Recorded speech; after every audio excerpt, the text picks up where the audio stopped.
à m'intéresser au département de l'Eure, j'ai découvert que c'était l'un des départements les plus industriels du 19e siècle, grâce à ses nombreux cours d'eau, dont l'Andelle. Donc il y a 2 photographes qui sont venus régulièrement avec moi sur site pour prendre des photos d'extérieur, d'intérieur, puisqu'on s'intéresse aux bâtiments anciens, mais aussi aux machines qui resteraient en place.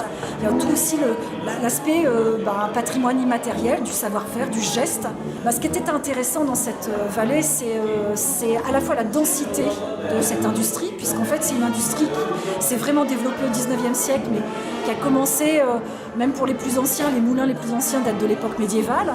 Donc en fait c'est une très longue histoire, mais qui effectivement prend toute sa force au 19e siècle. Et ce qui est vraiment intéressant, c'est qu'il y a vraiment une multiplicité de domaines d'activité, secteurs d'activité. Le patrimoine, c'est pas que des industries passées, des industries qui ont fermé leurs portes, c'est aussi des industries qui sont encore en place et bien actives et bien vivantes. J'ai recensé plus de 200 sites qui relèvent du patrimoine industriel, donc encore en activité, plus en activité.